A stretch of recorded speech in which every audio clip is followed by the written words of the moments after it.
What's up, everybody? Welcome back to Fantasy Football 201. In this video, we're going to be talking start or sit advice for Week 7. I'm going to first go through all the players that are under 40% rostered, the sneaky guys that you want to keep an eye out for this week. Then I'm going to be going game by game through the key start or sit decisions. And then I'm going to be going through the fan mailbag. So I reply to all my commenters on this channel. So please subscribe, comment in the video description below if you have any questions about your roster, start or sit, buy low, sell high, anything. I reply to all commenters and I feature you in this video if you do reply. So please take advantage of that with this small channel. And subscribe to this channel if you want to see more content like this, as well as other content that you can see in the description below. All right, so first we're going to talk the guys that are under 40% roster. These are the guys that are probably still out there in your league that could be good players to keep an eye out for Week 7. And I'm going to talk through the guys that you want to stash among each position.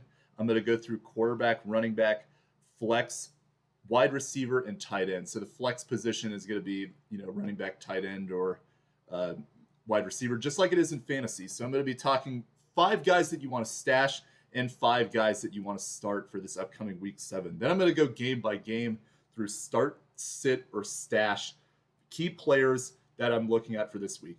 Obvious ones like, should I start Jamar Chase? Well, that's kind of, obviously you're starting Chase every week, so I'm not going to go through stuff like that, but just the players on the fringe, key decisions that you want to make for this week.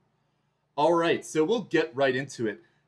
I'm going to start with quarterbacks that are under 40% roster that you want to keep an eye out for this week. And among the stashes, the number one quarterback that I want to stash that is under 40% rostered is Tua. Tua has been dropped in a lot of leagues. He's now only 26% rostered in ESPN leagues. And I believe that based on what I'm seeing in the reports, all signs is that Tua is going to start in Week 8. He's going to be activated. And he's got a great stretch of games coming up. Between Week 8 and 11, they've got Arizona. Buffalo is a tough matchup. And then they got the Rams and the Las Vegas Raiders. So if he comes back Week 8 like he's projected to, this is a great stretch of games, and you really could see a great return in his value, make him a good quarterback to hold on to during this time. So if you have the space, if you have an IR spot and you could still roster Tua, I would grab him this week before news comes out that he's supposed to play in Week 8 potentially, and then you start to have more competition for him. So grab him now. I think he could be a great mid-stretch player when you've got bye weeks coming up. And then starts. The number one quarterback that I would want to start that's under 40% rostered is Drake Maye. Drake Maye is facing the 32nd ranked defense this week, the Jacksonville Jaguars. Jacksonville has been hemorrhaging points to the quarterback position. You look at the last 2 weeks, you had Joe Flacco, who was mostly unrostered, went up against Jacksonville, had a top 5 QB performance on the week.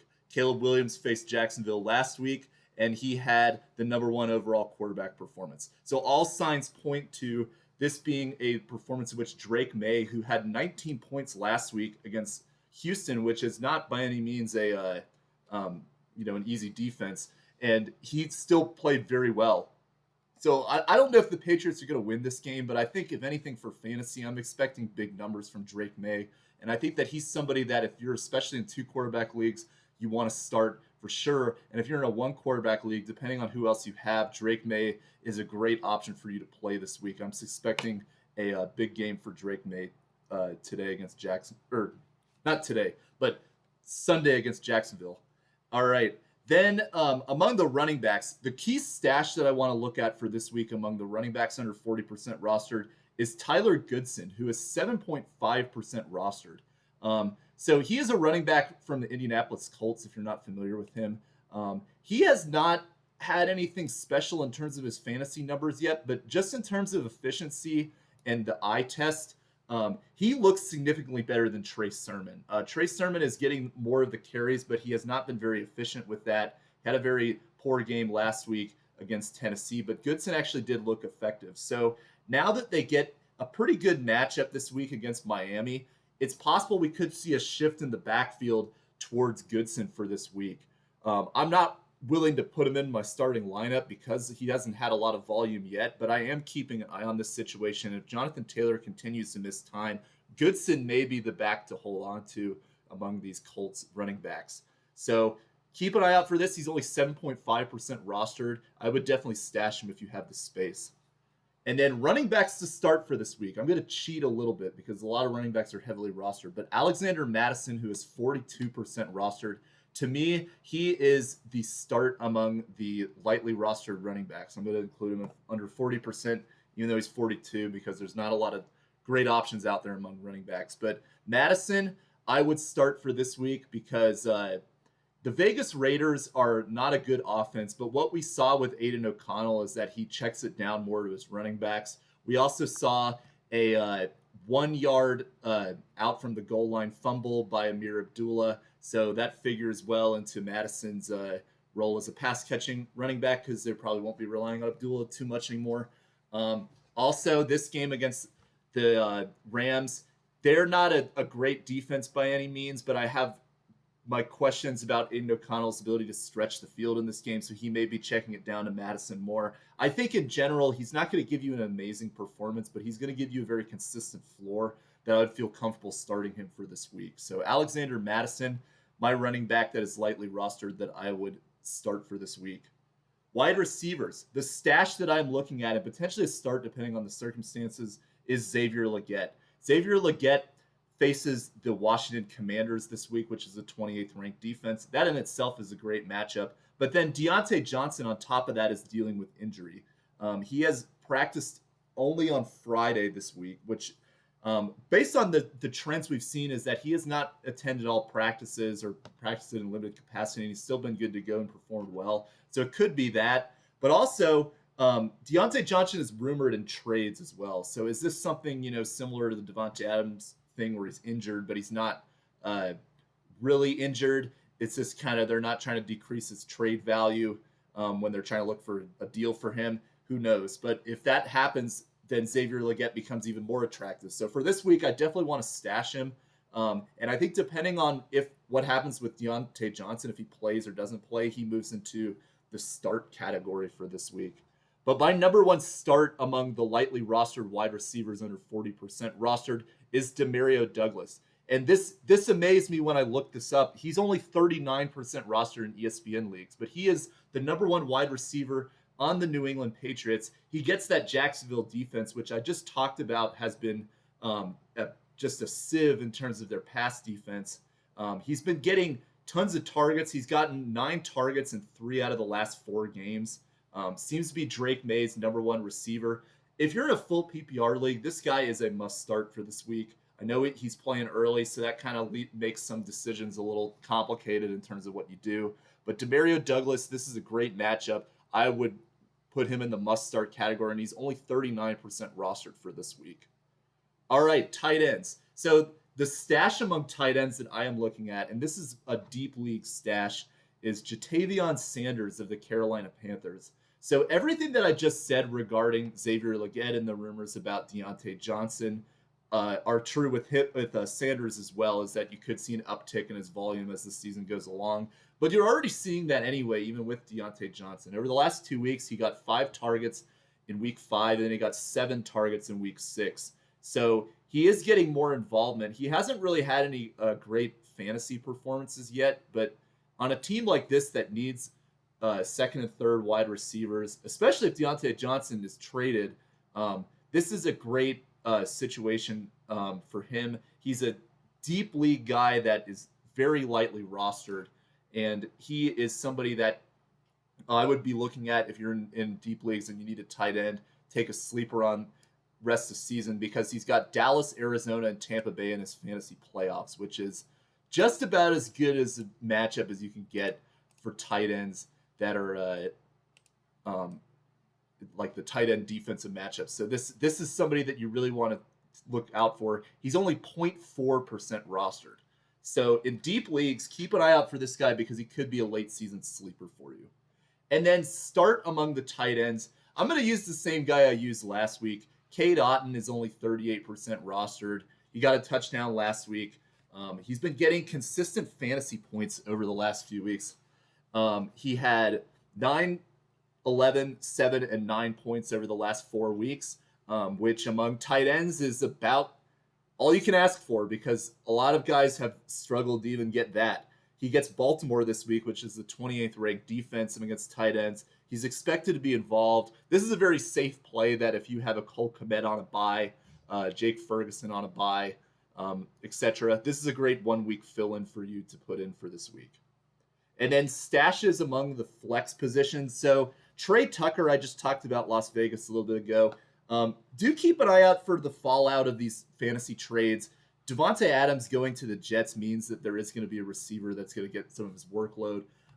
It's probably going to be Brock Bowers that is the biggest benefactor from this. But Tre Tucker among the receivers is the one that I'm looking at the most. He's only 16.4% rostered. He had a goose last week, so that really limits his how attractive he is and why I'm not going to play him this week. But still, this is a situation to keep an eye on as the season progresses, because if he they're going to probably develop some schemes, I imagine, over the next few weeks to get him more involved now that they're adjusting to Davante Adams not being there. Jacoby Myers is also dealing with injuries, and he's an older receiver. So everything sets up well for Tucker to potentially be a great second half of the season receiver. But I'm not starting him for this week. I'm going to see how things develop and see if that potential comes to fruition. But a player that I would start if Cooper Kupp is out, who's only 6.1% rostered right now, is Jordan Whittington. Jordan Whittington, remember, the last 2 games before they went on bye was very effective. He had 8 targets and 10 targets the 2 weeks before their bye. And it's particularly that week 5 before they went on a bye, he had an excellent game. I believe he had 19 fantasy points. He had 10 targets. He got a touchdown. So if Kupp comes back, this really limits his upside, because I think all those targets we saw go to Whittington would just go to Cooper Kupp instead. But if Kupp, who's still a game-time decision, is not playing, and Whittington has his own injury, he has a shoulder injury, but by all means, he's expected to play from the reports. So if Whittington is good to go and then Kupp is out, I think Whittington is a great last-minute start candidate that you can put in for this week. All right, so now we're going to go game by game, start, sit, and then we're going to do fan mailbag questions right after that. So I'm going to go rapid fire through these games. We'll start with the game in London, Jacksonville, and the New England Patriots. So I already talked about this. My easily number 1 start this week is Demario Douglas. If he is out there still and you have the ability to put him in your lineup this week, he would be a must start to me. Other guys that I like their starts from this game are Evan Engram, large target volume in his first game back. And then the Patriots running backs, who in general I'm not very high on, Ramondre Stevenson if he plays, but if he doesn't play, then Antonio Gibson. These are good matchups for them against Jacksonville too. Who would I sit from this game? Well, first of all, Gabe Davis, excellent game this past week, top 5 receiver, got 2 touchdowns. But Gabe Davis, he does this throughout his entire career, where he has one game where he goes off and he's excellent, and then he follows it up with a 0. And he's had so much volatility throughout his career. Even with this one game, if I have him rostered, I'm not putting him out there because I am too concerned about the potential for him to follow it up with a bad game, because that's what he always does. And then the Jacksonville running backs this week, I'm not very interested in starting either of them, Tank Bigsby or Dearness Johnson, assuming that ETN is not playing. But I would make sure that Dearness Johnson is stashed, which is my stash player from this game. If ETN is going to miss some time with his hamstring injury, Dearness Johnson is more of a pass-catching running back. He has been productive in the past with the Browns time to time. So I would keep an eye out for this situation. Watch this for this week and see if he continues to get a large pass-catching volume in this game. He could be a player that is in your fringe start possibilities moving forward, depending on what happens with ETN's injury. But if we don't see it this week, I think he's safe to drop. All right, Seattle and Atlanta. So I'm going to give some credit to this player for once on this channel, because I constantly am dogging him. But this is a great week to start Kyle Pitts if you have him. The Seattle defense against tight ends is not good. I think that pretty much all pass catchers in this game are great starts, but specifically with Kyle Pitts, if you have him, I think this is a game where I'd be comfortable playing him for this week. And hopefully it could be a game where you could then flip him to somebody else the following week. And then players that I would sit. So although Seattle's defense is been up and down from time to time. They are a tough run defense, and I think this sets up poorly for Tyler Allgeier, who had a breakout game this past week with 19 fantasy points. But you got to consider the context that a lot of that was because they're playing the Carolina Panthers. They needed to run the ball frequently. Now they're getting a tougher run defense, and Allgeier, who is more of that early down back, not as much a pass-catching running back, may struggle in a game formula like this. So if you have Allgeier, you picked him up from this past week, I would not be trying to play him this week. And then stash candidates, I'm going to continue along the lines of the handcuffs. Zach Charbonnet has been dropped in a lot of leagues because now Kenneth Walker is healthy and playing well. But this is a great example of somebody that you could pick up that could be a lottery ticket for you later on. If Kenneth Walker gets injured again, which he has been relatively injury prone so far in his career, Charbonnet is somebody that you can immediately plug and play as a start. So this is somebody, if you've got some extra fringe guys on your bench that you don't really feel confident in, you could flip them out for Zach Charbonnet, and he could be somebody that you can hold on to throughout the season and see what happens. Especially if you have Walker, you want to make sure you have Charbonnet on your team. All right, Tennessee and Buffalo. So this guy is highly rostered, but I want to give you the confidence here to start him if he's in this matchup is James Cook. James Cook did not play this past week with injury. He looks like he's on track to play this week, even through the foot injury. But if he is out there, I would definitely start him. Tennessee is not a good team. I suspect Buffalo will be blowing them out in this game, and a lot of running opportunity for James Cook. So yeah, with all confidence, put James Cook in your lineup. Even though the numbers say Tennessee is good against running backs and the numbers say that James Cook is injured and he may not do as well, I would feel very confident playing him this week. Somebody that I would sit for this week, though, is Amari Cooper. And I know that he has got a lot of the owners that held on to him. You're probably feeling a lot happier with this Buffalo Bills trade now that he's got a great quarterback and he could be out there. But Cooper is very much the definition of receiver that is if he's in the right system and he's comfortable, he does very well. But if he's on the fly, he's not really somebody that has done particularly well. He takes some time to adjust to quarterbacks. He's very game script dependent. And I think in a game like this against Tennessee, where they're probably going to be blowing them out, I would be very surprised if Cooper has a great game. I would sit him for this week because I think there's a greater potential that he hurts you than he helps you this week. But long term, I mean, this trade is great for Cooper, but just for this week, I would sit him. Stash candidates. So a lot of people have been dropping Dalton Kincaid, and I want to give you the confidence that this guy should still be rostered because he is a excellent tight end. And I know this trade with Cooper is going to hurt his volume, but he still has been heavily involved the last few weeks. And especially in weeks 8 to 11, he gets some great matchups for tight ends. He gets Seattle, who I talked about earlier. He gets Indianapolis, and he gets Kansas City, which is the worst against tight ends. So this is a great time if somebody has dropped Kincaid from the roster to stash him. Even if you don't want to play him this week, I think he's somebody that you want to hold on to because he could give you some great midseason value. And if you notice, I didn't talk about any Tennessee players because I honestly would not play anybody from Tennessee this week except for Tony Pollard. Yeah, that's the state of how that team looks. I watched them last week in person, so I can tell you that firsthand. All right, Cincinnati and Cleveland. So my start for this week is Chase Brown. Chase Brown has been slowly taking the backfield from Zach Moss. He gets a good matchup this week against Cleveland, in which Cincinnati should be leading, but he also gives you some great pass-catching volume as well. He's heavily involved on this team. I think that Chase Brown will have a great game for this week, and I know that he's kind of generally been a fringe start or sit running back, but I would feel comfortable playing him this week against the Browns. I also want to give an honorable mention start to David Njoku, who I believe, and I talked about him in my last video, is going to take the majority of the snaps and targets for the Cleveland receiving options with the departure of Cooper. He's a great tight end that I think you saw what Evan Engram did last week. I'm suspecting something similar with David Njoku rest of season with a heavy target volume. And then sits for this week. So Nick Chubb is going to be a sit for me coming back from his injury because, one, I want to see how healthy he is. And they've done some weird things with Jerome Ford where we thought that he was going to be a workhorse running back, but they split it with Pierre Strong.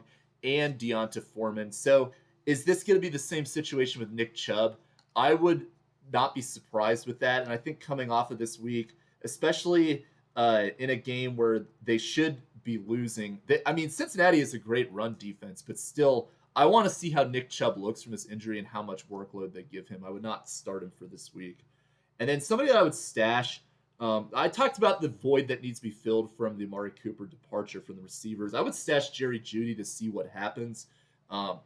He's not a player I'm excited about, especially even with Cooper leaving. I'm not really very interested in him in terms of his long-term projection rest of the season with volume, but still I want to see what happens because maybe he does have an increase in volume. If he's getting 10 targets a game, then he's somebody that you definitely want to consider in your start considerations. Houston and Green Bay figures to be a great fantasy game, but the one player that I'm really looking at as a great start for this week is Tank Dell. Tank Dell, already with the injury with Nico Collins, we saw what Tank Dell did this past week, but now he against Green Bay, Jair Alexander is most likely to match up against Stephon Diggs. And I think in a game in which Houston is going to need to keep up with that Green Bay offense, I'm suspecting a great game from Tank Dell in the slot. He'll probably get a lot of the looks now since Alexander is probably going to be wrapped up on Diggs this game. Dell is somebody who's done very well in the past when it's just been a two great receivers. He's slipped to the third, but Dell, I think, in this game is going to be a great start for this week. I'd feel comfortable putting him out there. Receiver that I would sit, though, from this game is Romeo Doubs. Great game last week. He had 2 touchdowns on 4 targets, but now that we're getting Wicks back, Watson is also potentially going to play this week, too. Then you have Tucker Kraft. There's just a lot of variability to me with Romeo Doubs, and I would not really be chasing that 2 touchdown performance from this last week as somebody that I would put in my starting lineup for week 7. And then this is a very deep league stash, but keep an eye out for John Metchie. John Metchie has not done much in fantasy throughout his career. Highly drafted receiver out of Alabama, dealt with some injuries, but you notice, as I talked about with that Nico Collins injury, they're going to need to have people step up. And Metchie, although he did not get any targets per se, his snap count increased dramatically this past week.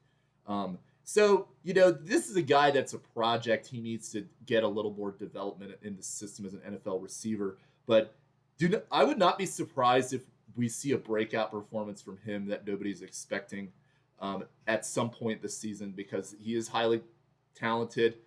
Took him with high capital in the draft, so I would suspect that there will be a game that he could break out this season. So stash him and keep an eye out on what happens in the deepest of leagues.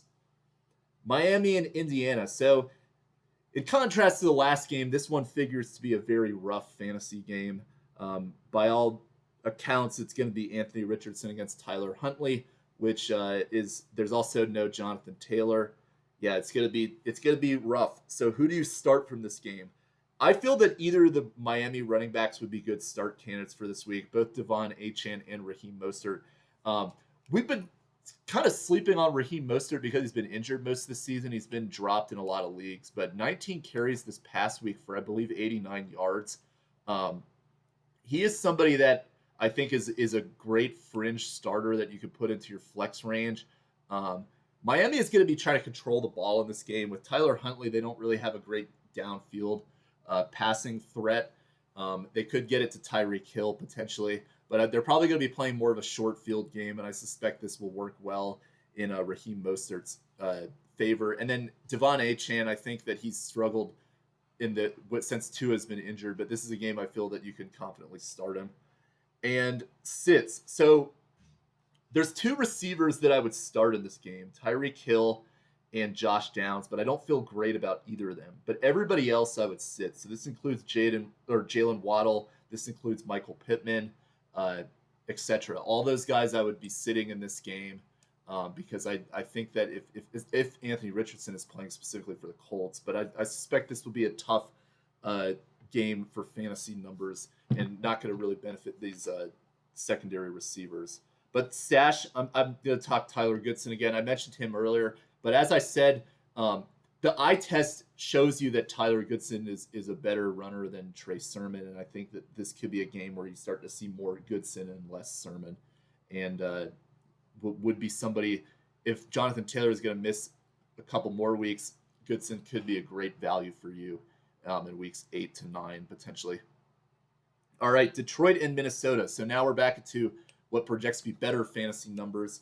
The start for this week for me would be Jameson Williams. Jameson Williams has, he's somebody that I've been saying is a good sell high candidate because he's getting a lot of target or high touchdown rate per volume, which I don't think is sustainable. But at the same time, he's very effective as that X receiver on this team. And Minnesota, if they have any struggles on defense, their passing defense has been a little bit weak against guys like that. So Dontavian Wicks had a great game in week 5. Garrett Wilson, week 6, had an excellent game. Sorry. I think I'm mixing up my weeks a little bit. Week 4 and week 5. Yeah, because Minnesota had the bye. Sorry about that. But yeah, so that's the place where you do want to attack this Minnesota defense if you can. So for me personally, I would be trying to start Jameson Williams for this week because I think this is a game where he gets a good matchup, and I think this is he has another great opportunity for this game to catch a long bomb pass that could be a touchdown. I think that's going to be how Detroit keeps themselves in this game. Sit candidates, so much like Nick Chubb, Aaron Jones coming off of his injury, I would be sitting him for this week. And I do like Aaron Jones rest of season as the lead running back in this backfield. But with the addition now of Cam Akers and Ty Chandler has been effective, I think for week 7, I would be trying to sit Aaron Jones and just kind of see what happens for this week. There's some better running backs I think you could put out there against a pretty tough matchup defensively.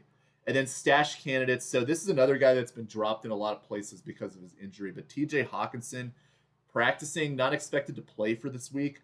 But I think that if you're really hurting at tight end, this is somebody that could get a lot of volume. There's a world to him being the number 2 receiving option on this team after Justin Jefferson. And I think TJ Hawkinson is somebody you definitely want to be stashing from this game. Philadelphia and the Giants. So closing out our 1 p.m. games. We've got our start of the week is Wan'Dale Robinson from this game. So Wan'Dale, so Malik Neighbors is going to play this week, and I think that may scare a lot of people into not playing Wan'Dale. But even with Malik Neighbors in, he's still gotten some good target volume. He's got 12 targets the first week, 4 in the next week, a little bit down, but then he had 8 in week 3, and those 3 games that he played the full game with Neighbors. And then we saw a drastic increase from there at targets because obviously Malik Neighbors isn't there. But this is a game I'm suspecting the Giants will be down. They're going to be throwing it quite a bit. Philadelphia had been a very poor pass defense up until they played Deshaun Watson last week, so that lowered their numbers a little bit, but or raised their numbers, I guess, however it would be. But anyway, Wan'Dale, this is a good opportunity to start him for this week. I would be putting him in your lineups for week 7. I would be sitting either of these Giants running backs, though. And if Tracy was by himself, I would definitely start Tracy. But with Singletary coming back, I really do not feel confident what Brian Daboll is going to do with this running back field. He could have both of them split carries, which would probably be a worst case scenario. Tracy could take over, which would be better, I think, for everybody. And then Singletary could have the majority himself. So it's just, I want to see how this looks for a week with both of them healthy, because Tracy to me is better, and I think they should go with him rest of the season. But I could see Devin Singletary as a veteran that knows the system well and stuff, or not this specific system, but just the NFL in general, could be the guy that gets the majority of the carries. So we'll see what happens there. Deep tight end stashes again. So much like JaTavion Sanders, who I talked about earlier, Theo Johnson is somebody that I'd be looking to stash from the Giants. He is in a very similar situation to Sanders, where he's getting more target volume as the season progresses. And you want to look at tight ends like that could be getting increased roles as the season goes along. So definitely looking at Johnson. Not much to really say about the Eagles in this game, other than you pretty much start with confidence all the guys that you have heavily rostered. The Hurts, Barkley, Brown, Smith, but then everybody else I think you could sit for this game. And then next we have the Raiders and the Rams. So as I talked about earlier, Whittington, if Kupp does not play, I would be putting Whittington in as a start. Alexander Mattison, who I talked about earlier. But if Cooper Kupp is back, he's another one that I would feel confident starting. I think a lot of people would be scared away potentially coming off an injury, which he missed some time. But I am not. Kupp and Stafford have elite chemistry. I think when Kupp gets back on the field, he's going to immediately be peppered with targets. And I would feel full confidence starting Cooper Kupp if he's good to go. Sits for this week. So all the Raiders wide receivers, as I talked about, I would be sitting in this game.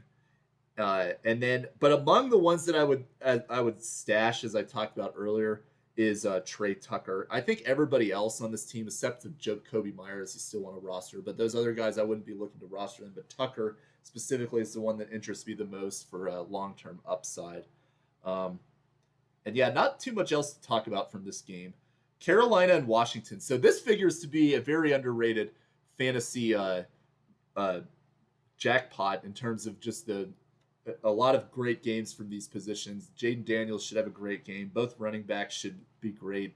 A lot of great receiving options because both these teams have been effective offensively, but their defense has been poor. So it suspects to be a great fantasy game. I especially want to give you confidence to start Austin Eckler. And I think even if Brian Robinson plays, I would still be starting Austin Eckler. But if Robinson is out, then Eckler just becomes a must start, probably top 10 running back on the week. He's been great. He's actually leading the league in yards per touch, which is excellent. So I think that this is a good bounce back game. You saw what Tyler Allgeier did last week as the number 2 running back. If Eckler is good to go, even if Brian Robinson is going to play, I would be playing Austin Eckler in this game. And then, but among the sits, though, I would probably sit Andy Dalton. I know that he's got a great matchup, but turnovers have definitely been concerning for this team. And I think that if you do have to sit anybody from this game, I would probably be sitting Dalton because there's some better options out there. Like Drake Maye, I'd rather play him over Andy Dalton personally. And then stash candidates, a lot of great stash candidates on both these teams. I already talked to JaTavion Sanders, but Jonathan Mingo, similar situation for Carolina, is somebody that you want to stash. Already talked Xavier Legette. Noah Brown of the Commanders is somebody that I would be looking to stash too, getting some increased volume. He's a fringe starter potentially too. And then Jerry McNichols, good running back that has done well with Robinson being out and Eckler being out at different points in time. And I think if there's a situation where he gets involved as that second running back and Brian Robinson misses time, he's somebody you definitely want to stash on your roster. Kansas City and San Francisco. So great teams, but looks to be kind of a rough game fantasy-wise because great defenses. So who would I start in this game? This game feels like a game where they're going to get Deebo Samuel heavily involved. Physical receiver. I suspect that he's going to be used as a running back frequently with Jordan Mason's injury. So Deebo Samuel, I know they've got a tough pass defense, but I would feel confident that Shanahan is going to find a way to get Deebo Samuel involved. He's going to be a must start to me in fantasy among the wide receivers. Sit for this week, I'm sitting Juju. I know he had a great game right before their bye on Monday night, and a lot of people are buying into that. But for me personally, we've seen evidence for probably 3 or 4 years now that he is not a consistent fantasy receiver.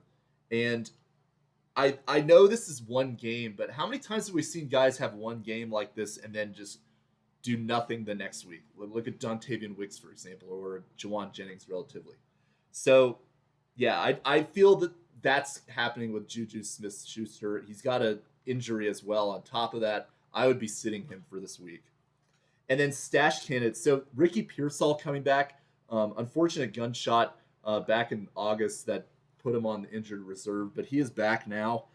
He's somebody that I want to stash and see what happens because I think that this guy is probably going to take the Juwan Jennings role, I would imagine, as the third receiver on this team.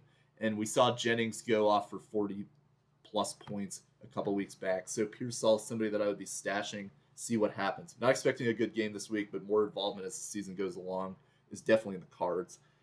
And then now we're getting to the Sunday night game, the Jets and the Steelers. So, I said Amari Cooper is a sit coming into his new system, but Davante Adams would be a must start for me this week. I think that Aaron Rodgers is desperate right now, and I think that he is going to get his guy involved early and often. Him and Davante Adams have great chemistry from their time in Green Bay, and I suspect that essentially they're running a very similar system that they had with Hackett / Downing as the OC now. It's all just the same. It's whatever Aaron Rodgers wants to do, but that sets up perfectly for Davante Adams. And also I feel confident with George Pickens too, because I think with the transition to Russell Wilson, I don't like it, but if Wilson is in fact going to be the starter, then this potentially sets up well for George Pickens to get more involved in this game, and could be a great play. Sits Najee Harris. I think he's going to struggle against this Jets defense. I know he had a great game last week, but I would be sitting him off a game that he did well last week. And then stashes, Calvin Austin of the Steelers. If they're going to go with Russell Wilson long term, then this puts Calvin Austin into the rosterable considerations, because he has had some good games where he's gotten some target involvement, and I suspect that would just go up with Russell Wilson. So keep an eye out for that. He's somebody I would want to stash from this game. All right, the two Monday night games, Baltimore and Tampa Bay. Zay Flowers has had an up-and-down season so far, but he gets a great matchup here against Tampa Bay. I would feel confident starting him for this week. All the pass catchers, for the most part, you want to be starting in this week, with the exception of the Baltimore tight ends, who I'd be sitting. But more specifically, I want to talk among the sits, the Tampa Bay running backs, because all of them have been productive at different times. But now, and Sean Tucker, number one running back last week. But I would sit all these guys in this game because I have no idea how this backfield is going to break out. And I feel that it's just going to be a three-headed running back by committee that is going to be a mess, especially against a great run defense. If I had to bet on anybody among these running backs emerging, it would be Bucky Irving. But still, I think this is going to be a mess. But I do want to also include them in my stash category in this game, because all of them should be rostered. They're all effective running backs, and they all have a case to be made that they should get the lead running back role rest of season. So for that alone, they should all be rostered. But that being said, they should not be played right now. But I do want to stash them and see how this develops. So if Sean Tucker's still out there, if Rachaad White is dropped, etc., make sure they're on your roster, but just don't play them this week. And then the last game, the Chargers and the Arizona Cardinals. My start for this week is Ladd McConkey. I've talked about him a little bit on this channel, about a guy that not getting a lot of target volume and fantasy numbers right now, but he is getting a great target share compared to the other wide receivers on this team. And I think that in a game like this against Arizona that has struggled against the pass, I think this is a good opportunity for Ladd McConkey to get back in the starting category, have a great game for this week. He is the number one wide receiver on that team, in my opinion, and I think that he will be a great second half sleeper in fantasy. Players that I would sit for this week, Marvin Harrison Jr. He's got a concussion, which complicates things. So we don't know if he's going to play. And then on top of that, he's got a bad matchup against the Chargers. And on top of that, he's playing on Monday Night Football, which is a difficult situation because there's not many other pivot options at that point. So for me personally, there's very little other options that you could turn to that I think would be effective. Maybe if you have McConkey and Harrison, you could play that by ear, but I'd probably rather play McConkey anyway, even if Harrison's good to go. So Marvin Harrison would be a sit for me for this week. I do love him rest of season, even though he's struggled of late, but still, I think this is a week where you do not put him in your lineups. And then stash candidates, I talked about him last week. Kamani Vidal of the Los Angeles Chargers. J.K. Dobbins has an injury history. This team runs the ball a lot.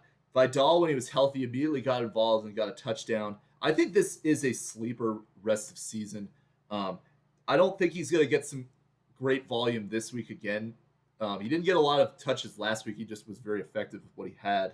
But definitely stash him because I think he could be a late season lottery ticket.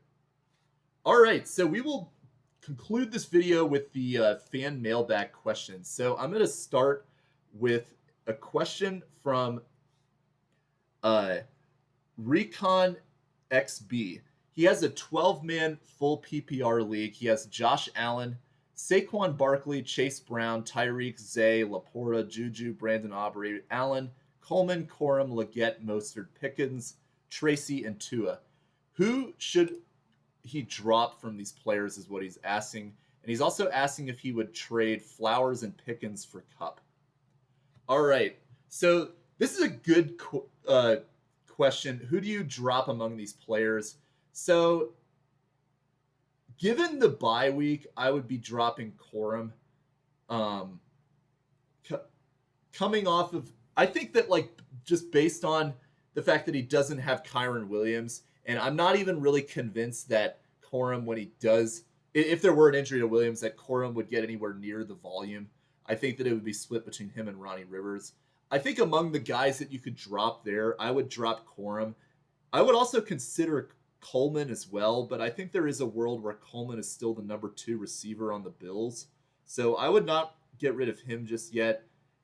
Definitely don't want to get rid of Braylon Allen because he's been effective with Hall both playing together. And if Breece Hall gets injured for whatever reason, that's another lottery ticket for you. So to me, among those guys, I would be dropping Blake Corum. And then should you make a trade that involves Flowers and Pickens for Kupp, this is a full PPR league. If it's a full PPR league, then definitely you want to get Cooper Kupp. I know Zay Flowers has looked good, but he's going to be matchup dependent. He's going to have some great games like he did probably this last week against Washington and then probably this week against Tampa, but he's going to also have some down weeks. I think that if you could pull that off, I would definitely make that trade. All right, next question is from Thomas Westendorf. What do you do with Amari Cooper? So this was before the Cooper trade. So at the time, I was saying to sell, but he did get traded, and he got traded to a pretty good situation. So now if you have Cooper, I would be holding him. Unless you could, there is a world where you could sell him for great value right now before he even plays a game, and you could probably get more than what he's actually going to give you on the Bills. Do keep an eye out for people like that or buying into Amari Cooper turning into what he did last season where he was the number 1 wide receiver in fantasy. And if they're willing to give you somebody like, a Marvin Harrison Jr., then definitely I would take that deal. But I think field the market for what's out there with Cooper. Like I said earlier, I would not play him for this week, but I don't think it's bad now if you hold on to him. I think he will be good for you, but I think there's a world where you could turn him into wide receiver 2 with wide receiver 1 upside right now. I would definitely try to do that before he plays a game with the Bills. All right, this next question is from Frank.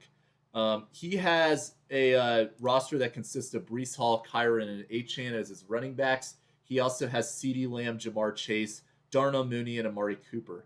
So he was offered a trade that is Cooper Kupp, Marvin Harrison Jr., and James Conner for CeeDee Lamb. So I think if you're in a dynasty league, I would probably keep CeeDee Lamb in this case. But if you're in a redraft league, if you think about it, you're getting Cooper Kupp, which when he gets back and healthy, he is a wide receiver 2 with wide receiver 1 upside. Probably wide receiver 1, to be honest. And then Marvin Harrison Jr., although he's still struggled and he's got a concussion right now, he's got excellent value rest of season on this team. And I think he's gonna have some elite games for you too. And then you get James Conner, who's a number 1 running back. And CeeDee Lamb has not been he's been good, but he's not been just overwhelmingly good. And a lot of that is because Dallas's offense is kind of broken right now. So I think if you're in a redraft league, I would probably do that. You're getting 2, you already have Jamar Chase, you already have a wide receiver 1. And you're turning that into 2 guys that are wide receiver 2s with wide receiver 1 upside and another running back, which you probably need because Achane is injury prone. I would probably make that trade, to be honest. I know you're losing CD, which is somebody that I would love to have as an elite receiver, but in redraft, I would make that trade. What running backs are worth dropping ETN for? So I think if you're in a deep league, I would not be dropping ETN. This is a question from Reese. So because ETN, he's dealing with injury and he's still incredibly talented. Whenever he gets healthy, I know this offense is not great, but he's a great pass catching running back, which is good for teams that are going to be playing from behind. They could dump it off to the running back. So for more context on the situation, he's in an 8-man league. He has James Cook, ETN, Brian Thomas, and the Vikings defense and Puka as his teams on his bench. His starters are Jaden Daniels, Hall, Jordan Mason, Garrett Wilson, McLaurin, Kincaid, Wandale, DJ Moore, Aubrey, and the Bears defense.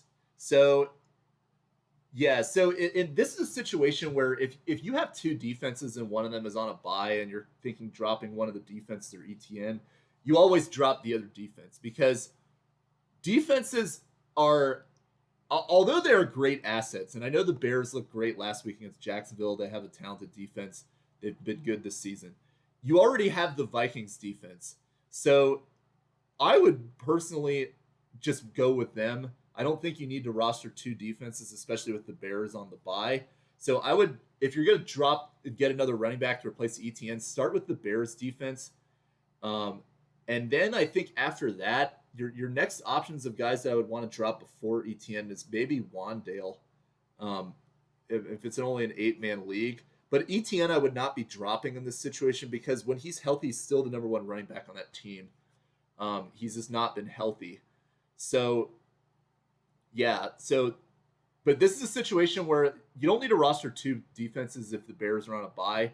I don't really think anybody's going to be picking them up either with their bye week. So I think that's the move you make. You don't want to drop guys like ETN that are struggling but still very valuable. This is a question, though, that I think is about drops that is a little bit more intriguing. This is from Hydroxity. Should I drop Patrick Mahomes or Prescott for Jared Goff? He's in a 2-quarterback league. And this is an interesting league in which he has, it's only 6 teams. Is it 6 or 8? I have to double check this real quick.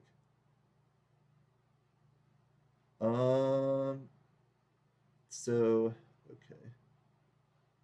He's a 2-quarterback league. Yeah, he's a 6-person league.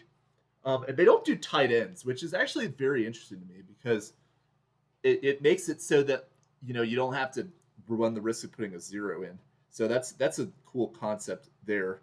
But if you're in a 6-man league and it's 2 quarterback, you got to think about it from this perspective. You're playing 2 quarterbacks, like each team is playing 2 quarterbacks, which is 12 quarterbacks total. So if you have 12 quarterbacks to choose from on a given week and you need to drop someone, it's going to be somebody that's going to be outside the top 12. So Patrick Mahomes, who right now, even with he's got a bye week included, but I believe he's the 22nd ranked quarterback on the season. And he's got limited pass catching options with Rashee Rice out. He's also not been a good fantasy quarterback for a while. He is droppable to me. And I think in a situation like this where, you've got so many different quarterback options that you could choose from that have elite upside, like you got the Justin Fields with his rushing ability. You've got the even for this week, the Drake Mays. Yeah, I would play Drake Mays over Patrick Mahomes this week. And I know that probably sounds crazy, but I would do that for week 7. But Mahomes is droppable to be in this league. And I think if you're getting Jared Goff for this week, I would play Jared Goff over Mahomes against Minnesota. And he's already got Mayfield, so you could roll with that as his quarterback. And then he's also got Prescott, which he's got to figure out what to do with that. But I think long term, even though Prescott's on his bye, I think there's a better chance that he turns his season around fantasy-wise compared to Patrick. Because Dallas is always going to be down. They're always going to be throwing it. The Chiefs have just been successful running a conservative offense, playing great defense, and I think they're just going to keep doing that. All right. Another question from Jordan. Bijan for Reese, or for Reed. Jaden Reed. So he traded Bijan for Jaden Reed. Which is not a great deal, but at the same time, I do really like Jaden Reed. I think that you would ideally want to hold on to running backs like Bijan Robinson because he's got top 5 running back upside to me. But Jayden Reed to me is still going to be a top 15 receiver. I think his numbers are going to get better. So if you're comfortable at running back, I don't necessarily hate that trade because Jayden Reed could be your number 1 wide receiver moving forward. All right, speaking of Bijan, this is a question from Seth. Should I get rid of Bijan for good value or keep him? I have Mason and Swift, and I'm looking to make a change. So only trade Bijan if you're getting some elite upside. So I know he's been up and down, and he's got the Tyler Allgeier problem with his touches, but still, this is a guy that you want to be rostering in most situations. So, Seth, my feedback to you is to, see if you can trade Bijan Robinson if you are going to trade him for somebody that has a down week, like a Saquon Barkley. Maybe if you have another receiver you could throw in there that's startable, you might be able to pull that off because Barkley has not had 2 good weeks for 2 weeks, and somebody may be panicking. Maybe Breece Hall is still viable, but I doubt it. But I would probably try to keep Bijan. All right, this is a question of Vidal over Ray Davis in terms of waiver pickups. So I actually do like Vidal more rest of season if you're considering that both running backs are healthy. Because I think that there's a more likely situation in which Jim Harbaugh is going to use multiple running backs than Sean McDermott. I think they're going to rely more on James Cook. But this is a question that kind of depends on who's injured and when. I think Dobbins is more likely to have an injury as the season goes along than Cook would be to miss significant time. I know he's got the injury right now, but I think Cook will be good to go rest of season. So I do like Vidal. And I think that he's somebody that is a great stash candidate rest of the season that could be a breakout. But Ray Davis, same applies to him if Cook gets injured because he is very talented. He showed us that on Monday night, week 6. And yeah, that's all the questions that we got for this week. So reply in this video if you have any last minute questions you want answered for week 7, or if you have any questions you want answered in the next mailbag for week 8, comment below. I reply to all my commenters and love interacting with fans, so please take advantage of that on this channel. Well, I hope you guys have a great week 6, and we'll see you guys next time. Bye.